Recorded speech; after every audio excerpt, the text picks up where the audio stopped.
Bonjour, aujourd'hui je réponds à vos questions. Pourquoi est-ce que j'ai choisi l'approche systémique? L'approche systémique, pour moi, est celle qui répond le mieux aux besoins de soutien dans un développement d'activité parce qu'elle permet d'appréhender le monde dans sa complexité et pas uniquement d'après des événements ou des points d'intervention individuels. On travaille en groupe, on travaille à plusieurs, on utilise l'intelligence collective pour pouvoir se soutenir, pour pouvoir analyser les points qui vont bien, les points qui vont pas bien. Et c'est en ça que la systémique me paraissait importante. L'autre point important pour la systémique, c'est également qu'on vit dans un monde changeant.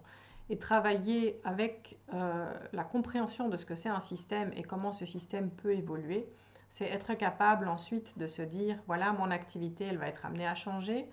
Pour l'instant, elle est comme ça. Qu'est-ce que je peux mettre en place dès aujourd'hui pour avoir la possibilité par la suite d'adapter en fonction des besoins? Les principes de la permaculture, en fait, ils s'alignent tout à fait avec ce qui se passe pendant l'apprentissage.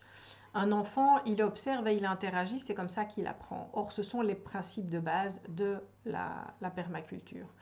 Il y a ensuite les principes éthiques de la permaculture qui répondent aussi tout à fait aux besoins qu'on a quand on doit enseigner ou transmettre quelque chose. C'est-à-dire d'abord de respecter l'humain. Pour moi, respecter l'humain, c'est déjà se respecter soi et savoir ce qu'il me faut pour être bien. Et en tant que formateur, en tant qu'enseignant, c'est important de savoir où on est, comment est-ce qu'on est bien et qu'est-ce qu'on doit mettre en place pour être bien, pour transmettre convenablement. Ensuite, il y a le respect de la terre. Le respect de la terre, en permaculture, ça ne veut pas dire qu'on n'intervient pas. Ça veut dire qu'on intervient de manière consciente, consciencieuse, qu'on essaye de faire les choses de manière pertinente, au moment où il faut et de la manière dont il faut. Ça veut dire, là encore, qu'on observe énormément et qu'on interagit après avoir observé. La troisième valeur, eh bien, c'est celle du partage équitable, pardon. Et le partage équitable, pour moi, c'est reconnaître quelles sont, ou découvrir peut-être quelles sont ses ressources, quelles sont ses compétences, et comment est-ce qu'on peut au maximum les partager avec les autres.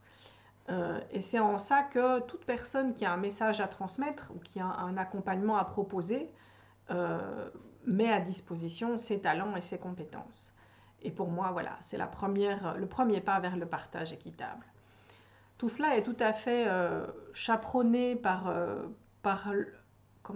le fait de mettre en valeur tout ce qu'il y a comme bon sens chez nous, dans le monde et chez l'autre. Et c'est quelque chose qui dirige tous les principes de permaculture et je crois que ça s'applique absolument à l'apprentissage.